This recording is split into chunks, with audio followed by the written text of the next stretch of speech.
Hello mga kalingap! Welcome back sa aking YouTube channel, Square Gen. So kung bago ka lang sa aking YouTube channel, huwag niyo pong kalimutan mag-subscribe at click the bell button para like updated sa ating mga bago upload na video. At huwag po natin kalimutan suportahan ng Butim Kalingap sa panguna ni Kuya Val Santos Matubang, Ate Edna Vlog at syempre Kalingap Rab. At pakisuportahan din po ang mga kasamahan sa Butim Kalingap. Nandiyan po ang K-Boys, Kalingap Partner, Kalingap Reactor at lahat po ng charity vlogger sa buong Pilipinas sa tumutulong sa mga kabayan natin na lahat mahihirap. Suportahan po natin lahat, guys. So ngayong araw mga Kalingap ay pag-usapan po natin itong nangyari po mga Kalingap. Grabe po kay Kalingap Rab dahil ito nga po mga Kalingap nakalagay na po sa ating title and thumbnail.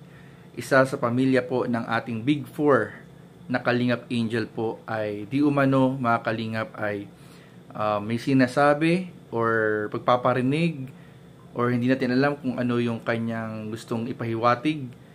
Ito po ay kay Kalingap Rab.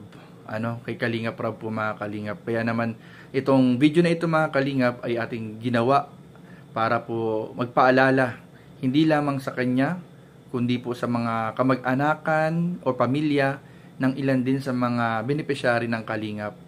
At magpaalala rin sa mga beneficiary, magpaalala sa ating lahat na kailangan po nating mag-ingat sa panahon ngayon at kailangan hindi tayo magpadalos-dalos sa mga pinopost at inilalagay sa social media na maaaring pagmulan ng mga usapin, misinterpretation o maaari namang makasakit ng damdamin ng kapwa natin. So kaya po ito in-upload natin at ginawa natin itong video, buong video na ito mga Kalingap para maging awareness sa lahat.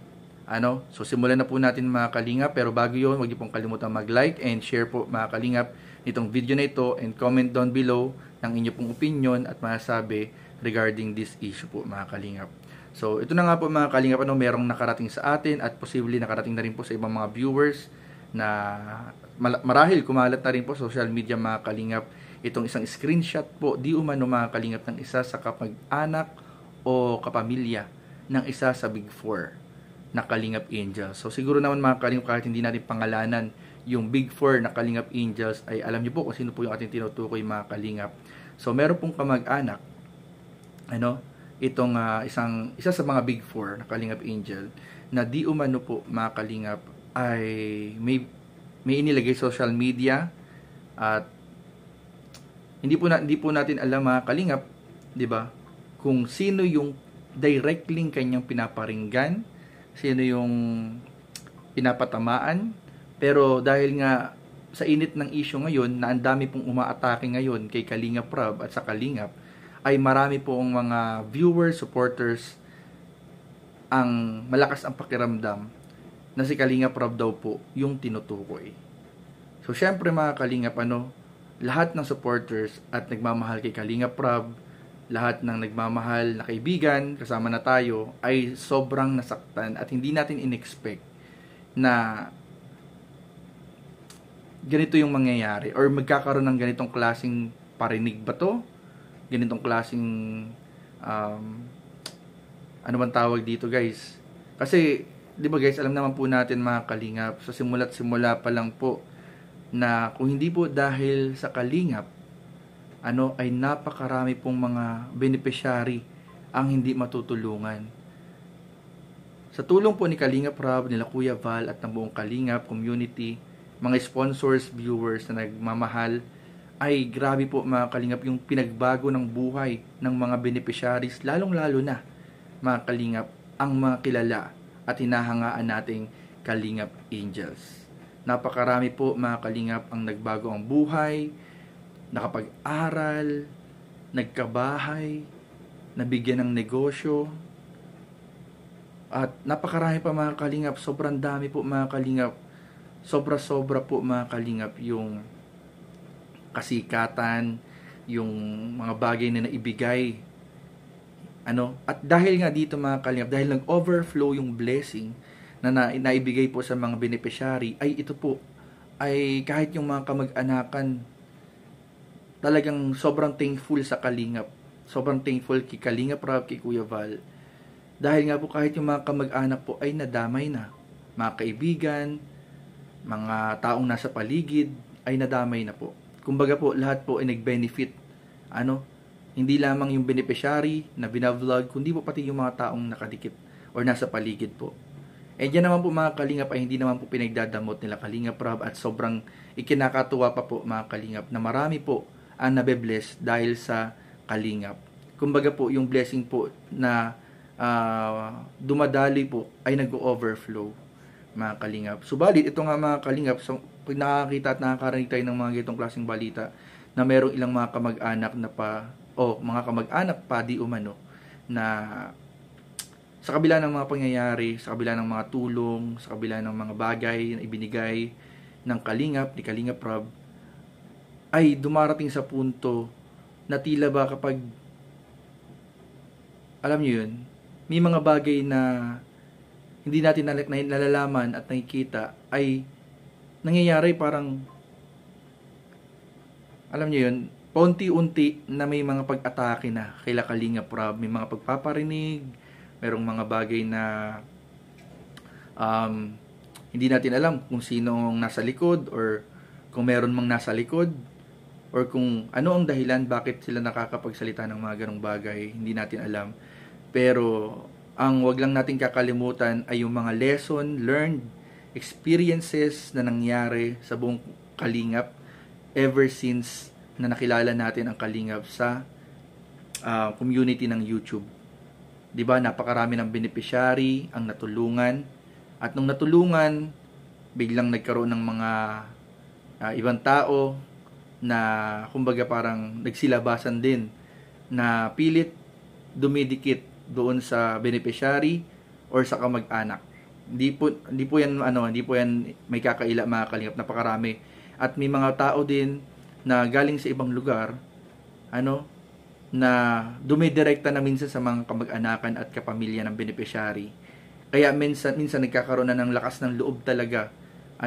Lalong-lalo na kapag siguro minsan may mga pagkakataon na di natin alam kung ano mga sinasabi, pero kumbaga yung pasasalamat ay napapalitan minsan ng negatibong mga bagay. Kaya nagkakaroon ng may nasasabi minsan sa Kalingap, at minsan nga hindi pa tama yung mga nailalabas sa social media na pinagmumula na diyan nagmumula ang issue at mga kaguluhan. So, babala lang at paalala, huwag nating kakalimutan na yung mga taong tumulong nung walang-wala talaga, yung mga taong tumulong nung panahon na talagang, alam nyo yun, nangangailangan ng tulong yung mga beneficiary. Ang Kalingap ang nandyan, sila Kalingap Rob, Kuya Val ang tumulong. At syempre, sa tulong din yan ng mga viewers at ng ilang mga sponsors. Pero sana, sa kabila ng mga achievement at success, sana ay huwag natin kalimutang i-acknowledge pa rin yung tulong na binigay nila Kalingap Rob. Kahit man lang yung respeto man lang. Hindi man natin maibalik ng material na bagay, hindi man maibalik ng financial na bagay, pero yung respeto man lang sana, kahit yun man lang sana, hindi mawala. Huwag natin kakalimutan na napakaraming beneficiary dati na noong mga nadala na sila ng mga ibang mga tao na dumikit sa kanila, mga taong hindi naman kakilala, ay unti-unti na silang nawala. Kumbaga, unti-unti nang naglaho, nawala yung kasikatan, nawala yung mga fans, hanggang sa parang nag-back to zero na naman yung iba, yung mga dating beneficiary, hanggang sa hindi na nakaahon. Kasi minsan may mga naman na kapag sikat lang, tsaka lang nandyan. Kapag kasikatan, nandyan. Pero kapag iba na yung sikat, iiwan na rin. Kaya dapat sa mga beneficiary, beneficiary at sa mga kamag-anakan, wag ipagkakatiwala yung sitwasyon sa mga tao na nandyan lang kapag sikat. Dapat wag kalimutan kung sino yung mga taong nandyan nung hindi pa kilala, kasi sila ang mga taong hindi talaga mangiiwan anuman ang mangyari. At yan ay sila Kalingap Rob. Kahit anong mangyari, hindi kayo iiwan. Sila Kuya Val, ang buong team Kalingap, di kayo iiwan. Anuman ang mangyari, palaging nakasuporta. Pero yung iba, marahil na-overwhelm kapag marami nang lumalapit. Kaya nagkakaroon na minsan ng lakas ng loob na parang minsan nilalabanan na ang kalingap na hindi natin malaman kung saan galing yun. Paano nagkaroon ng ganyan na mga parang pagpaparinig o hindi magandang salita na inilalabas social media. So, yun, sana magsilbing aral po ito mga kalingap. And sana po, ay yung mga kamag-anakan o pamilya ng mga kilalang angels at beneficiary, sana po ay huwag kayong gumawa ng mga hakbang na maaaring maapektuhan yung mga beneficiaries o yung kamag-anak nyo na beneficiary ni Kalingap Rap. Kasi ang mahirap niyan, sayang yung momentum, sayang yung mga pagkakataon na ang dami pang may tutulong. Pero dahil sa mga ginagawa minsan ng ilang mga kamag-anak, nasasayang lang yung mga parating pang ibang mga blessing. So sana yun ang iwasan po natin. So yun lamang po mga kalingap, and kayo mga kalingap, comment down below kung ano po yung masasabi. And huwag pong kalimutan mag-like, comment, share, and subscribe sa ating YouTube channel. Maraming po salamat. God bless and Jesus loves you. Bye-bye.